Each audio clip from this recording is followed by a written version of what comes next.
খামু, খাবারটা চেক করে দে, খামু না ফেলে দিই। কথা বলেন না কেন? হাসিও গো, বুঝলো না।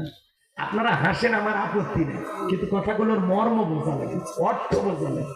যে হুজুর বলতেছি যদি এরকম হইতো, গরু ছাগল খাবার খান মাথা নিচের দিকে নামায়, কিন্তু আমরা আশরাফুল মাখলুকাত খাবার খাওয়ার জন্য মাথা নত করতে হয় না। আল্লাহ বলে গোলাম আমার দেয়া নিয়ামত খাবি। এই পৃথিবীর জমিনে যা কিছু তুমি দেখো, হুয়াল্লাযী খালাকালাকুম মা ফিল আরদি জামিআ, বান্দা পৃথিবীর সবকিছু আমি আল্লাহ তাআলা তোমাদের জন্য সৃষ্টি করেছি, আর তোমাদেরকে সৃষ্টি করেছি। ওয়া মা খালাকতুল জিন্না ওয়াল ইনসা ইল্লা লিয়াবুদুন, সূরা জারিয়ার 56 নম্বর আয়াত। আল্লাহ দেখে বলেন আমি তোমাদেরকে সৃষ্টি করেছি শুধুমাত্র কেবলমাত্র আমি আল্লাহ দাসত্ব আর গোলামি করার জন্য। চিৎকার মেরে বলুন সুবহানাল্লাহ। আর এক জায়গায় খলিফা বলে আল্লাহ তাআলা বললেন শুধুমাত্র ইবাদতের জন্যই সৃষ্টি করেছি তা না, তোমাদেরকে আমার প্রতিনিধি বানাইছি, খলিফা বানাইছি, তোমাদেরকে রাজত্ব দেব। চিৎকার মেরে বলেন সুবহানাল্লাহ। আল্লাহ মানুষ আর জিনকে সৃষ্টি করেছেন তার ইবাদতের জন্য। আমরা তার দাস, আমরা আল্লাহর বান্দা, আমরা তার গোলামি করতে রাজি আছি তো ইনশাআল্লাহ। আল্লাহর এত নিয়ামত খাই, কেন গোলামি করবো? হ্যাঁ, কেন গোলামি করবো? কি দেয়নি আল্লাহ এই দুনিয়াতে? গোলামির আপনি আমি যে আল্লাহর গোলাম, এই যে গোলামি যে করে যাব, এই গোলামির বেতন হিসেবে আল্লাহ দেবেন জান্নাত। সুবহানাল্লাহ। তাহলে একটু আল্লাহর গোলামি করবেন তো ইনশাআল্লাহ, নেক আমল করবেন তো ইনশাআল্লাহ। সামনের দিকে যায় আমার ভাইয়েরা, আমি যে কথা বলতে চাচ্ছিলাম, তাহলে বলেন তো আল্লাহ তাআলা প্রশ্ন করলেন আলাস্তু বিরাব্বিকুম, আমি কি তোমাদের রব নই? আমরা সেদিন সবাই জবাব দিয়ে বলেছিলাম ক্বালু বালা, অবশ্যই আপনি আমাদের রব। এই পৃথিবীর জমিনে আসার পরে আল্লাহ রাব্বুল আলামিন সর্বপ্রথম যে আয়াতে কারিমা নাযিল করলেন ইকরা বিসমি রাব্বিকাল্লাযী খালাক, পরে তোমার রবের নামে যিনি তোমাদেরকে সৃষ্টি করেছেন। এই রবের জ্ঞান শিক্ষা দেওয়া হয় স্কুল কলেজ নাকি মাদ্রাসায়? জোরে বলেন। মাদ্রাসায়। ছোট ছোট বাচ্চারা মাদ্রাসায় পড়ে, কি সুন্দর বসে বসে পেশাব করে, ঢিলাগুলো ব্যবহার করে, কথা বলেন ঠিক কিনা? আর কত ছেলে কলেজ স্কুলে পড়াশোনা করে, পালসার গাড়ি নিয়ে ঘোরাঘুরি করে, রাস্তার মধ্যে গাড়িটা ব্রেক করে চেনটা টান দিয়া কুকুরের মতো দাঁড়িয়ে থেকে পেশাব করে, বসেও না। এরকম মুসলমান আছে না? না, পেশাব করে টিস্যু নেয় না, পানিও নেয় না, আস্তে করে চেনটা লাগা দেয়, টপ টপ করে পুরো পুরো প্যান্টটা মেখে যায়। কিছুক্ষণ পরে আতরের সুগন্ধি বের হয়। কথা কোন নাকি আপনারা? আপনার লজ্জা হয় না? আপনার নাম মুসলমান, আপনি না আল্লাহর গোলাম। 30-40-50 বছর বয়স, কেমনে পেশাব করে উঠে আসলেন? আপনার কি শরম করে না? কবরের ভিতরে সবচাইতে বেশি শাস্তি দেওয়া হবে শুধুমাত্র পেশাব থেকে পবিত্রতা অর্জন না করার কারণে। অনেক মানুষ এই কারণে খালি কবরে আল্লাহ আযাব দেন। কেন? পেশাব থেকে সে পবিত্র হয় না। কুত্তা পেশাব করে পানি নেয় না, আশরাফুল মাখলুকাত মানুষ ওইও পানি নেয়। তাহলে কুকুরের স্বভাব মানুষের ভিতর ঢোকেনি? কথা কন, শুনে খুব খারাপ লাগে। আল্লাহ হেদায়েত দান করুন। জোরে বলুন আমিন। ছোট বাচ্চা মাদ্রাসায় পড়ে, কি সুন্দর বইসে পেশাব করে, দাঁড়ায় পেশাব করে না। দাঁড়ায় পেশাব করা হারাম। কথা কন। ছোট বাচ্চা বাড়িতে যায়, মা বাবারে সালাম দেয়, রাস্তাঘাটে মুরব্বী দিকে সালাম দেয়। সন্তানকে যদি মানুষের মতো মানুষ বানাতে চায়, মাদ্রাসায় পড়ানো ছাড়া বিকল্প কোন রাস্তা খোলা নাই। কথা বলেন ঠিক কি না? তাহলে সন্তানদেরকে দিন শিখাবেন তো ইনশাআল্লাহ, কোরআন সুন্নাহর জ্ঞান শিক্ষা দেবেন তো ইনশাআল্লাহ। আল্লাহ কবুল করুন। জোরে বলুন আমিন। এক পিসি পেশাব করে, আল্লাহকে জিজ্ঞাসা করা হলো এই ছেলে কোন ক্লাসে পড়ো? কয় ক্লাস 3-তে। কোথায়? কয় প্রাইমারিতে। তো তোমাদের প্রাইমারি শিক্ষক কি পেশাব করা আদব কায়দা শিখায় না? তখন বলতেছে হ্যাঁ হুজুর, প্রাইমারি পেশাবখানা যাতে কি সারি টাইগারে থেকে পেশাব করে। তার মানে যেমন দেখতেছে তেমন শিখতেছে। আর মাদ্রাসায় যায় দেখেন আহারি হুজুরের আদব কায়দা দেখে ছেলেটা পরিবর্তন হয়ে যায়। কত কলেজ বিশ্ববিদ্যালয়ে মারামারি করে শিক্ষককে পিটাইয়া কাপড় খুলে নেয়, শিক্ষককে রুমের ভিতরে বন্দি করে রাখে। আর মাদ্রাসার দিকে তাকায় দেখেন শিক্ষককে মারা তো দূরের কথা, শিক্ষকের পায়ে অজুর পানি ঢেলে দেয়। সন্তানকে আদর্শ মানুষ বানাতে চাইলে মাদ্রাসায় পড়ানো ছাড়া বিকল্প কোন রাস্তা খোলা নাই। মাদ্রাসায় আগে কিছুদিন পড়ান, এরপরে ডাক্তার ইঞ্জিনিয়ার যা খুশি বানান। পারবো তো ইনশাআল্লাহ। ডান চোখেরও দরকার আছে, বাম চোখেরও দরকার আছে, আখিরাতমুখী শিক্ষারও দরকার আছে, দুনিয়াবী শিক্ষারও দরকার আছে। দুনিয়ায় চলতে হলে কষ্ট হয় নাকি? বিরক্ত হয়েছেন মনে হয়, সামনের দিকে যায়। ভাইরা আমার, আল্লাহ রাব্বুল আলামিন জানিয়ে দিলেন ইকরা বিসমি রাব্বিকাল্লাযী খলাক, পড়ো তোমার রবের নামে যিনি তোমাকে সৃষ্টি করেছেন। পবিত্র কুরআনুল কারীমের 1 নাম্বার সূরা সূরাতুল ফাতিহার 1 নাম্বার আয়াত, জবান ছেড়ে সবাই বলুন আলহামদুলিল্লাহি রাব্বিল আলামিন। এই যে মোর বেজা চাচা, ও চাচা 12:30 বাজছে,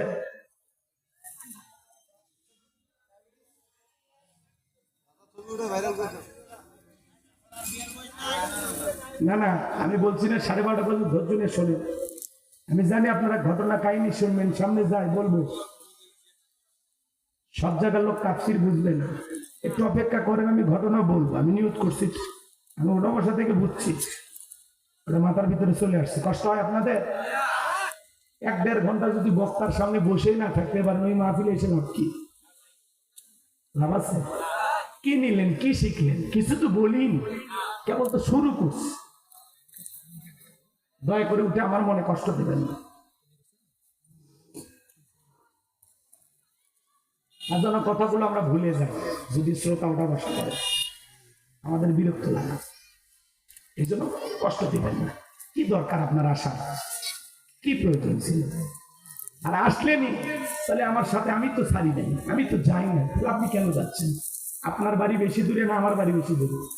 2-3-5 কিলো দূরে বউ রেখে আপনার যদি বউয়ের কথা মনে হয়, আমার বউ 150 কিলো দূরে আছে, আমার মনের অবস্থা কি? আমার তো আরো আগে যাওয়া উচিত।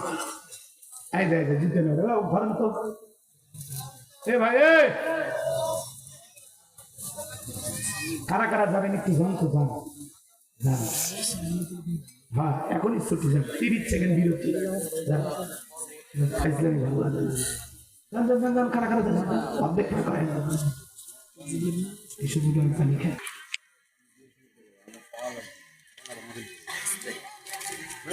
দৌড়ান দৌড়ান, ওই যে গেল গেল, 1 2 3 4 5 6 7, হ্যাঁ হ্যাঁ হ্যাঁ, বেটা বেটা যাও যাও, আরে মাথা নিচু করছো তো, উঁচু করে যাও, ভয় পায় না, যাও যান যান যান। না না দেখি এগুলো নিচে হ্যাক করছিল, ওয়াদা দিছিল, যান যান। 13 14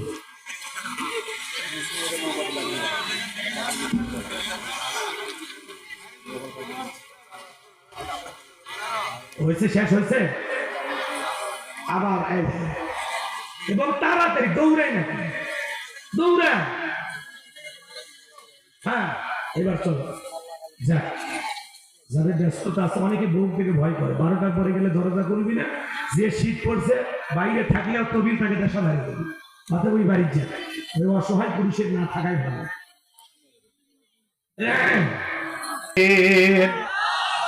সমস্ত প্রশংসা, যাবতীয় প্রশংসার একমাত্র মালিক তিনি, সৃষ্টিকুলের রব, আমাদের প্রতিপালক, আমাদের আল্লাহ যিনি। এই আয়াতের ভিতরে রব শব্দ আছে না নাই? ইন্নাল্লাযীনা ক্বালু রাব্বুনা আল্লাহ, খালি একটু মিল করেন। নিশ্চয়ই যারা বলে আমি তাদের রব, আমাদের রবকে, সূরা ফাতিহার 1 নম্বর আয়াতে রব শব্দ আছে না নাই? আপনি আমি যখন রুকুতে চলে যাই কি তাসবিহ করি? সুবহান রাব্বিয়াল আযীম, সুবহান রাব্বিয়াল আযীম, রব শব্দ আছে না নাই? রুকু হতে দাঁড়ানোর সময় কি বলি? সামি আল্লাহু লিমান হামিদ, রব্বানা লাকাল হামদ, রব শব্দ আছে না নাই? এরপরে মাথাটা নত করে যখন সিজদায় চলে যায় কি বলি?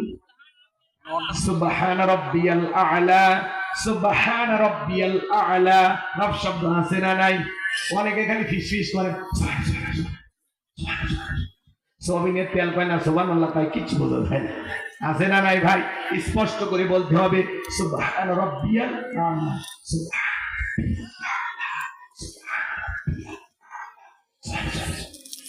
আছে না?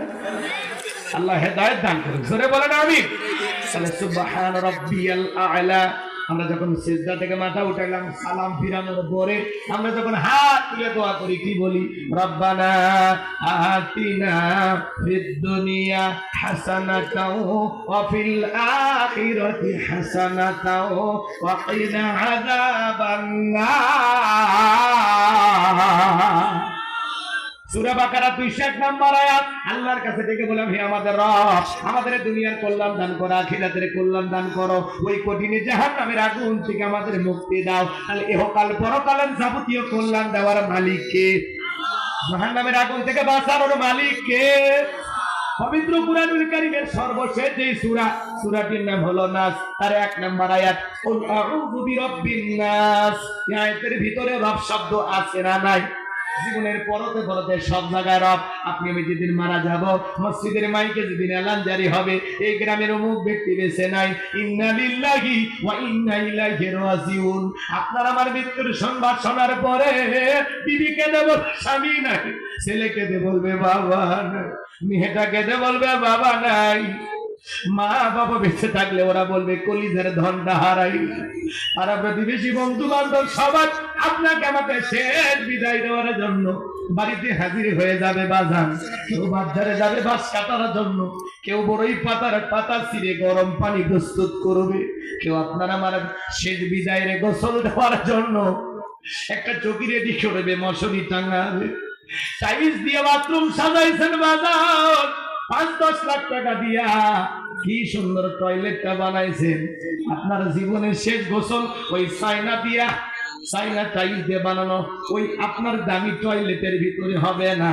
আপনি যখন রাত 2টার দিকে মারা যাবেন, 1টার দিকে মারা যাবেন, যেই বিবি এত ভালোবাসার কথা বললো, বুকের ভিতরে আগলায় রাখলো, মাঝে মাঝে কত ভালোবাসার কথা শোনাইতো, রাত 2টার দিকে নাকি হাতটা দিয়া যদি বউ দেখে স্বামী আমার বেঁচে নাই, কোনো বিবি বলবে না আমার স্বামী মারা গেছে, আমি কারো কাছে বলবো না।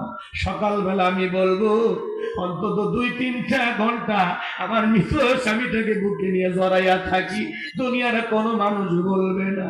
যখন দেখবে আপনি আমি লাশ, চিৎকার মেরে ডেকে বলবে কে কোথায় আছো, আমার স্বামী মারা গেছে, সবাই ঘর থেকে বের করবে, দেখে রঙিন পোশাক কইলা এ বাজান গো আমার বড়ই পাতার গরম পানি দিয়া গোসল করায়া, আতর সুরমা লাগায়া জননের মতো সাজায়া দেবে, চকলেটের মতো মরাইয়া মসজিদের খাটিয়াতে তুইলা 4 জন বরযাত্রী ধইরা একে একে অন্ধকার কবর নিয়ে যাবে। 3 জন মানুষ কবরে নামবে লাশটা রাখার জন্য, আপনার আমার লাশটা রাখতে যাবে, যখন মনে হবে এরা বুঝি আমার সাথী হবে, না না, একে একে সবাই কবর থেকে উঠে আসবে, কবরের উপরে বাঁশের বিছানা বিছায়া দেবে, বাঁশের ছিদ্রগুলো দিয়া একটু আলো কবরে প্রবেশ করে, উপরে যখন মনকে মন মাটি চাপা দেবে বাজার, কবরটা হয়ে যাবে অন্ধকার, সবাই কবরে লাশটা রেখে যখন চলে আসবে, ওদের পায়ের আওয়াজ কবরে থাকা ব্যক্তি শুনতে পাবে, চিৎকার মেরে ডেকে বলবে একা রাইকা যাও না, আমাকে সঙ্গে নিয়ে যাও। কবরে থাকা ব্যক্তির চিৎকার দুনিয়ার কেউ শুনতে পাবে না, সবাই চলে আসবে। আমার নবী বলেন যে কবরে চলে গেল তার চাইতে অসহায় কেউ নাই। বিশ্ব নবী বলেন ক্বালা রাসূলুল্লাহ সাল্লাল্লাহু আলাইহি সাল্লাম ইন্নামাল কুবরু রাউযাতুম মিন রিয়াদিল জান্নাহ আও হুফরাতুম মিন হুফারিন নার, রাওয়াহু তিরমিজি। বিশ্ব নবী ডেকে বলেন যে ব্যক্তির আমল ভালো, মৃত্যুর সঙ্গে সঙ্গে আল্লাহ তাআলা তার কবরটাকে জান্নাতের বাগান বানায় দিবেন, বলেন সুবহানাল্লাহ। যে ব্যক্তির আমল খারাপ, আও হুফরাতুম মিন হুফারিন নার, তার কবরটা হবে জাহান্নামের আগুনের গর্ত। একবার যদি কারো কবর জাহান্নামের আগুনের গর্ত হয়ে যায়, যুবক রে বাঁচার কোনো উপায় নাই, বাঁচার কোনো উপায় নাই। আল্লাহ তাআলা বলেন ফামান ইয়ামাল মিসকালা যাররাতিন খায়রান ইয়ারা ওয়া মান ইয়ামাল মিসকালা যাররাতিন শাররান ইয়ারা। বান্দারে তুমি যদি যাররা পরিমাণ অনুপরিমাণে আমল করো, ওইটাও তোমার আমল নামায় লিপিবদ্ধ করা হবে। আবার তুমি যদি যাররা পরিমাণ অনুপরিমাণে বদ আমল করো, ওইটাও তোমার আমল নামায় লেখা হবে। আর যারা গুনাহে একবার অন্ধকার কবরে যাবে, এ যুবক তুমি আজকে হ্যাপি নিউ ইয়ার পালন করার জন্য ব্যস্ত হয়ে গেছো, পয়লা বৈশাখ পালন করা নিয়ে ব্যস্ত হয়ে গেছো। 2 দিন পরে হ্যাপি নিউ ইয়ার আসবে, রাস্তায় রাস্তায় লিখে রাখছো হ্যাপি নিউ ইয়ার, আছে না নাই? 31 নাইট পালন করার জন্য তুমি পাগল হয়ে গেছো। বান্ধবীকে দাওয়াত দিয়ে রাখছো 31 নাইট পালন করবা। যুবক রে 31 নাইট পালন করার জন্য তুমি পাগল হয়ে গেছো, কিন্তু কবরের পহেলা রাতটা কেমন কাটবে, কবরের ফার্স্ট নাইটটা কেমন কাটবে, কবরে একা একা কেমনে থাকবে রে যুবক? সেই টেনশন তোমার মাথায় নাই। কবরের প্রথম রাত্রিটা কেমন হতে পারে? যারা গুনে নেয় কবরে যাবে, ওই কবরের টানের মাটি বামে চলে যাবে, বামের মাটি টানে চলে যাবে, এমন ধরে সাপ দেবে বাজার, এক পাথরের হার অন্য পাথরে ঢুকে যাবে। কবরে থাকা অন্ধ ফেরেশতা চোখে দেখে না, কানে শোনে না, হাতুড়ি দিয়ে আঘাত করবে, দেহটা চূর্ণ বিচূর্ণ হয়ে যাবে। কবরে থাকা বিষাক্ত সাপ একবারে যদি সবল মারে, দেহটা সমুদ্র হাত নিতে চলে যাবে, নিচের যন্ত্রণায় দেহটা নীল বর্ণ হয়ে যাবে। এই কবর বড় কঠিন জায়গা। যুবকরে, কবরের প্রথম রাতটা কিভাবে কাটবে? একা একা কবরে কেমনে থাকবা? কবর তো জায়গা ভালো না। আজকে তুমি হ্যাপি নিউ ইয়ার পালন করার জন্য পাগল হয়ে গেছো, 31 নাইট পালন করার জন্য পাগল হয়ে গেছো, বক্স ভাড়া করছো, তুমি আনন্দ করবা, পিকনিক করবা, 31 নাইট পালন করবা, রং তামাশা করবা। হে যুবক, আজকে বক্স দিয়ে দুনিয়ার মাটি কাঁপাচ্ছ, দুনিয়ার রঙগুলি গাইতে আসো। মনে রাখবা, আজকে তুমি গানের আওয়াজে, ধুমধিক আওয়াজে, তিরিং বিরিং আওয়াজে দুনিয়ার মাটি কাঁপাইতেছো। একদিন ওই মাটির ভিতরে যাইতে হবে, সেই দিন কবরে পাইয়া এই মাটিও তোমারে কিন্তু কাঁপাবে। আজকে গান বাজনার আওয়াজে মাটি কাঁপাইতেছো, এই কবরের মাটির নিচে যেদিন যাইবা, ওই কবরের মাটি সেদিন পরে কাঁপাবে। কথা বলেন না কেন? 31 নাইট বান্ধবীকে দাওয়াত দাও, রাত 12টা 1 মিনিটে মোমবাতি জ্বালিয়ে নতুন বছর শুরু করবা, রং তামাশায় মেতে আছো। কিন্তু কবরে পহেলা রাতটা কিভাবে কাটবে? একা একা কেমনি কবরে থাকবো? না আছে সাথী, না আছে বাতি, না আছে জানালা, না আছে দরজা, একা একা কিভাবে থাকবো? ছোট্ট একটা মাটির ঘর, কেমনে থাকবো? ভয় লাগে না? একটু আল্লাহর ভয় আসে না অন্তর? আগে মানুষ নতুন কবর দেখলে 5-7 দিন ভর করত, আলো জ্বালায় রাখত ভয়। আর এখন সকালে কবর দেয়, বিকেলে যায় তাস খেলে।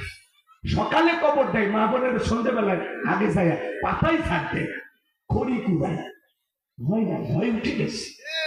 কবরস্থান ওই পাশে হেঁটে যায় গান শুনতে শুনতে। কি সাহস, কি সাহস! কবরস্থান তার পাশ দিয়ে গান শুনতে শুনতে চলে যায়। একবারও মনে হয় না তোমার মতো মানুষ এলাকায় বসবাস করতো, আজকে কবরে শুয়েছে, কালকে তোমাকেও যাইতে হবে, আর তুমি কবরস্থানে ফাঁসে হেঁটে যাচ্ছ গান শুনতে শুনতে। হে যুবক, তোমার অন্তরে আল্লাহ ভয় নাই? তুমি এত পাগল হয়ে গেছো দুনিয়া। 31 নাইট পালন করবা, গান বাজাবা, পিকনিক করবা, উৎসব করবা, বান্ধবীকে নিয়ে রঙ্গলীলা করবা, ভয় নাই তোমার? কবরের ফার্স্ট নাইটটা কেমন কাটবে একটু চিন্তা করার দরকার আছে না? চক্ষু দুটো বন্ধ করেন তো, আপনি মারা গেছেন, কবরে আপনাকে রাখছে, কি হতে পারে একটু ভাবেন। আমার ভাইয়েরা, আমি যে কথা বলতে চাচ্ছিলাম বাজান, কবরে কিন্তু জায়গা ভালো না, কথা বলেন ঠিক কিনা? হযরত উসমান রাদিয়াল্লাহু তাআলা আনহু জান্নাতের সার্টিফিকেট প্রাপ্ত সাহাবী, কবর দেখে অজরে চোখের পানি ছেড়ে দিয়ে কান্না করতেন, মাঝে মাঝে এত কান্না করতেন অজ্ঞান হয়ে পড়ে থাকতেন। সাহাবা ইকরাম ধরে জ্ঞান ফেরানোর পরে ডেকে বলতো, ভাই ওসমান, আপনি কবর দেখে কেন কান্না করেন? হযরত ওসমান ডেকে বলে, কবর হলো প্রথম ঘাঁটি, প্রথম স্টেশন। প্রত্যেকটা মানুষকে কবরে যেতে হবে। এই কবরের ভিতরে 3টা প্রশ্ন করা হবে। যে সঠিক উত্তর দিতে পারবে তার মিজান ফুলসিরাতে কোনো টেনশন নাই, যে উত্তর দিতে পারবে তার কিন্তু বাঁচার উপায় নাই। ওই কবরের ভিতরে 1 নাম্বার প্রশ্ন করা হবে, মার রব্বুকা, তোমার রব কে? প্রশ্নের ভিতরেও রব শব্দ আছে না? না, রুহের জগৎ থেকে শুরু করে জীবনের পরতে পরতে সব জায়গায় রব। আমি কি বুঝাইতে চাইতেছি আপনারা কি বোঝেন? কথা বলেন। কবরের 1 নাম্বার প্রশ্ন, মার রব্বুকা, তোমার রব কে? এই দুনিয়াতে যারা রবের সাথে সম্পর্ক রেখেছিল, যারা রবের গোলামি করেছিল, শোনেন, যারা নিয়মিত অফিসে যায় তারা বসের নাম জানে, কথা বল। যারা নিয়মিত মসজিদে যায়, মালিকের সাথে যাদের সম্পর্কটা ভালো ছিল, এই দুনিয়ার জমিনে যারা মুমিন মুত্তাকি ছিল, খাঁটি মুসলমান ছিল, খাঁটি আল্লাহওয়ালা ছিল, নেক আমল দিয়ে জীবনটা সাজাইছিল, ওই নেককার মুমিন মুত্তাকি খাঁটি মুসলমানকে যখন প্রশ্ন করা হবে, মা রব্বুকা, আল্লাহর সেই নেককার বান্দা জবাব দিয়ে বলবে, রব্বি আল্লাহ, রব্বি আল্লাহ, আমার রব আমার আল্লাহ। আল্লাহু আকবার। রব্বি আল্লাহ, আমার রব আমার আল্লাহ। সুবহানাল্লাহ। আল্লাহ যেন আমাদের জবান দিয়ে এটাই বের করে দেন, জোরে বলেন না আমি। আল্লাহ যেন আমাদের কবরের সওয়াব সহজ করে দেন, জোরে বলেন আমি। কিন্তু যারা গুনাহগার নাফরমান বেঈমান আল্লাহর অবাধ্য গোলাম, যারা রং তামাশায় দুনিয়া মেতেছিল, যারা বলেছিল খাও দাও ফুর্তি করো, দুনিয়াটা মস্ত বড়, এই দুনিয়ার রং তামাশায় মেতেছিল, এই দুনিয়ার রঙিন চশমা পরে পাপের সাগরে হাবুডুবু খেয়েছিল, ওই অপরাধী নাফরমান আল্লাহর অবাধ্য গোলামেরা যখন কবরে যাবে, ওই গুনাহ নিয়ে অন্ধকার কবরে যাবে, যারা কবরের সওয়াবের উত্তর দিতে পারবে না, তারা তাদেরকে যখন প্রশ্ন করা হবে মান রব্বুকা, তারা ফেল ফেল করে তাকিয়ে থাকবে।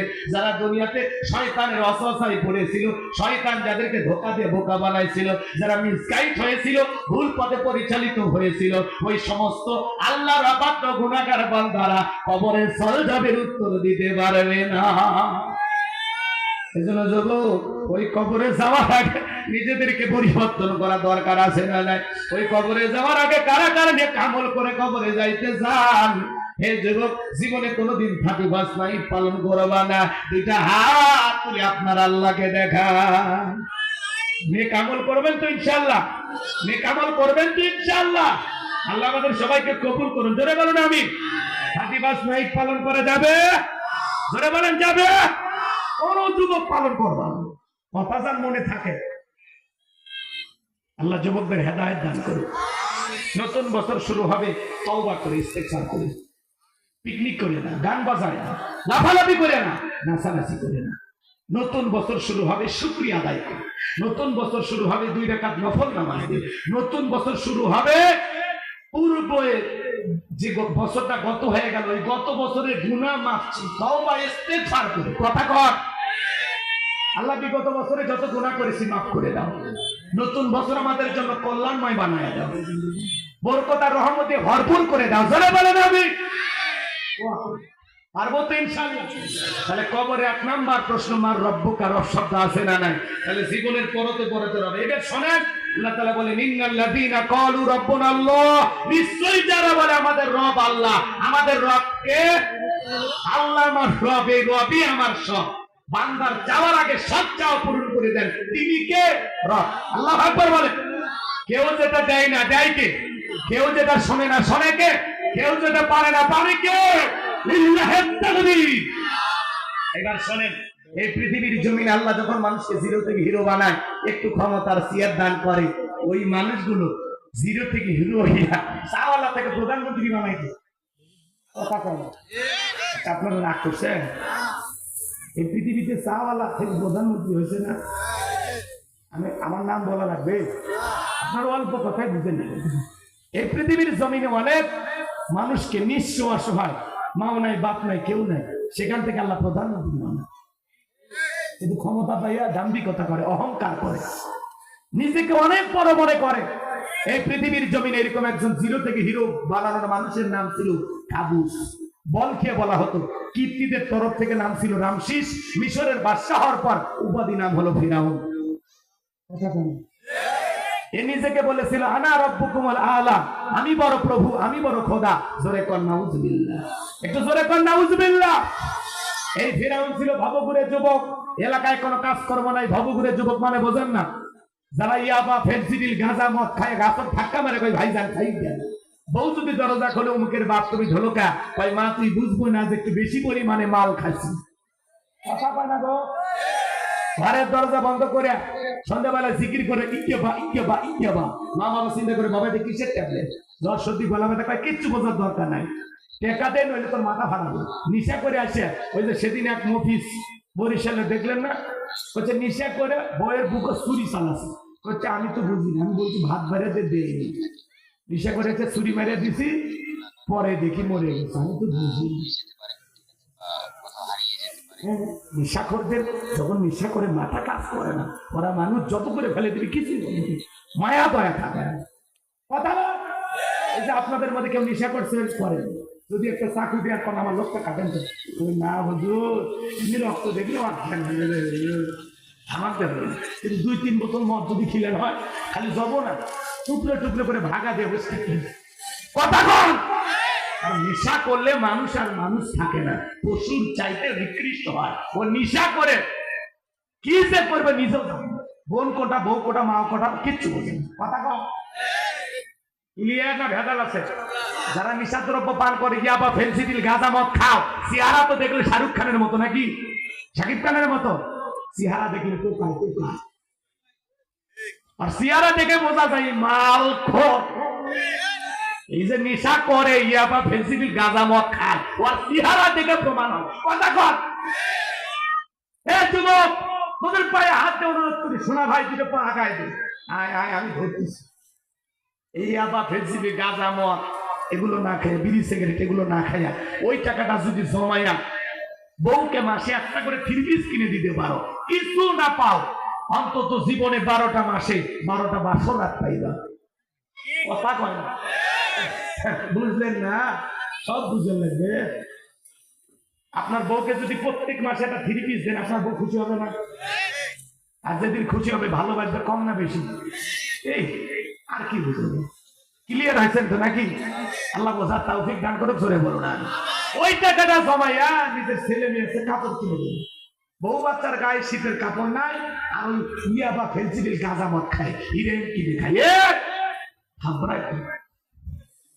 কথা কন, আমার কথা বিরক্ত হয়েছেন ভাই? যুবক যারা আছো, কোনোদিন ইয়া বা ফেন্সিডিল গাঁজা মদ বিড়ি সিগারেট কোনো কিছু স্পর্শ করবা না। মাদককে না বলুন, যেই মুখে মা ওই মুখে মাদক তুলবো না। নিশাদ্রব্য পান করা জায়েজ না হারাম। যারা দুনিয়ার জমিনে শরাব পানকারী এরা জান্নাতে প্রবেশ করবে না। কোন কোন যুবক আছো জীবনে কোনোদিন নিশাদ্রব্য পান করবা না? হাত তুলে দেখো। এইবার মাহফিল থেকে যুবকেরা ভালো হবে ইনশাআল্লাহ। কি হাত তোলার মধ্যে থাকবা? বিড়ি সিগারেট প্যাকেট কার কার কাছে আছে নিয়ে এসো আমার কাছে, আজকে জমা দাও। তুমি যদি জমা দিতে পারো তাহলে আমি বিশ্বাস করবো তুমি ভালো হয়ে যাবে। হাত নামাও। কোন যুবকের কাছে আছে প্যাকেট নিয়ে আসো, আসো। যদি এই মাহফিলে আমার কাছে প্রকাশ্যে তুমি জমা দিতে পারো যে হুজুর এই যে আমার পকেটে সিগারেট নেন, কথা দিলাম জীবনে আর কোনদিন আমি সিগারেট খাবো না, আমি কথা দিলাম। না হলে প্যাকেটটা উঠে ফেলে দেন, ছোট বাচ্চা করে নিয়ে এসছে, ফেলে দেন। শরম যদি লাগে ফেলে দেন, দেন ফেলে দেন। এমনও জীবনে দেখছি নামাজের সিদ্ধান্ত চলে গেছে, পকেট থেকে সিগারেট তুলে। হ্যাঁ কি ভাই রাগ করছেন? মুরব্বী মুরব্বী আর মুরব্বী মানুষ লঙ্গি মেখে যেতে পারে, মাঝে মাঝে যাবে রাখবে, কারণ এরা কন্ট্রোল করার মতো নাই। এমনি পেশা হয় না, কবা পারে না, ওই সাফাগুলো ধরবো না। আচ্ছা আপনাদের খারাপ লাগে? কেবল শুরু করতেছি, সামনে যায় মজা পাবেন ইনশাআল্লাহ। লিল্লাহি তাকবীর। তাহলে কি এক প্যাকেটও পাবো না, খালি হাতে যাবো? এই মজার জিনিসটা দিবেন না আমার? আরে ভাই একটা মানুষ পরিবর্তন হন যে হুজুর আয় দেন খাইলে দিলেন, জীবনে আর কোনোদিন খাবো না। দেখ সাহস করে নিয়ে আসেন তুমি।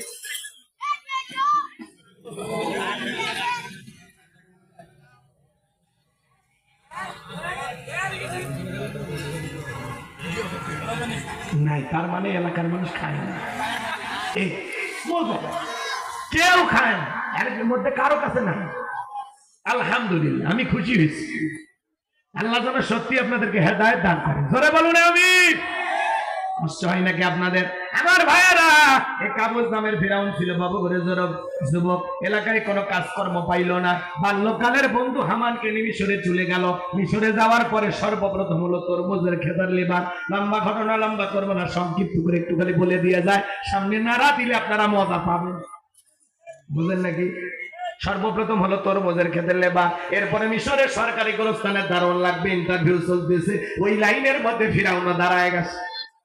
একে একে ইন্টারভিউ দিতে দিতে যখন ফিরাউনের পালা, দেখে বলে বাদশাহ, বুক ভরা আসামে ভিন দেশ থেকে আপনার দেশে এসেছি, যদি চাকরিটা দেন সারা জীবন আপনার প্রতি কৃতজ্ঞ থাকবো। বাড়িতে মা বাবা আছে, কোনোদিন আপনার কথা আমরা ভুলে যাব না।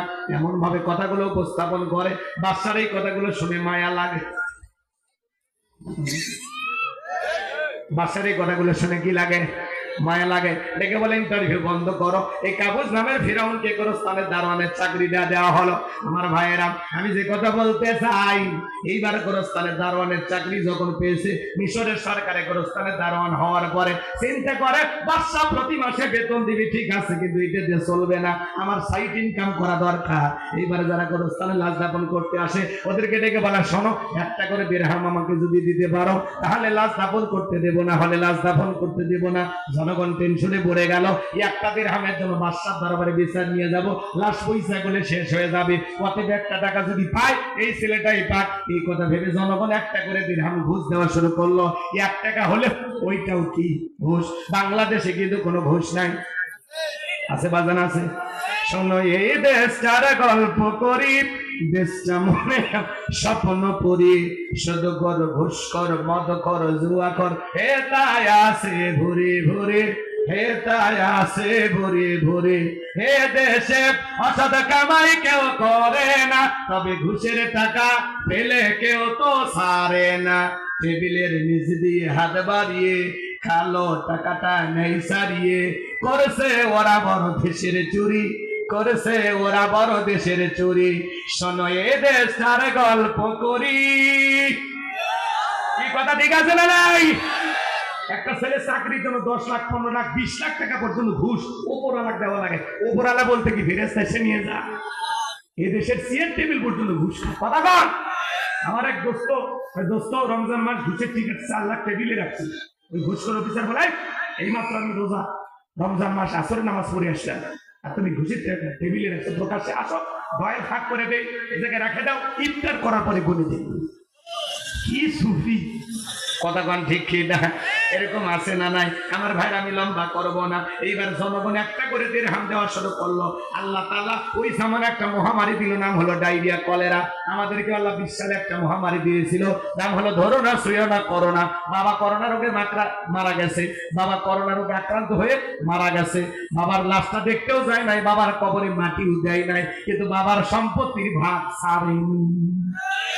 এই স্বার্থপর লুবি বেঈমান সকল, তো বাবার লাশ নিয়ে সম্পত্তির জন্য মারামারি করে। আগে সম্পত্তি ভাগ কর, তারপর বাপের লাশ 3 দিন করে ঘুরে কিছু ভাগ গুলো। সম্পত্তির পাগল। এই জন্য বাবা যারা আছেন হিসাব করে দুনিয়াতে চলেন, হিসাব করে। করোনা মহামারী বুঝে দিয়েছে দুনিয়াতে কেউ কারো আপন না। মায়ের করোনা হয়েছে, সন্তান জঙ্গলে ফেলায় আসছে। বন্ধুর করোনা হয়েছে, বন্ধু দেখতে যায় নাই। ভাইয়ের করোনা হয়েছে, ভাই কাছেও যায়নি। কথা কর। স্বামীর করোনা হয়েছে, স্ত্রীর কাছে যায় নাই। স্বামী আলাদা রুমে, বউ আলাদা রুমে, একটা প্লেটের মধ্যে খাবার কিছু দিয়া, ঔষধ পাতি দিয়া, লম্বা একটা বাঁশের লাঠি দিয়া, দরজা একটু হালকা ফাঁক করে দিয়া, ওই বাঁশের লাঠি দিয়া স্বামীর ঘরে খাবার ঢুকে দিয়েছে। কয়েক মাস পর স্বামী যখন সুস্থ হয়ে গেছে, বউ আসল যে মুখটা মশে আর বলে, জোসনার বাপ, তুমি তো জানো না আমি তোমারে কত ভালোবাসি।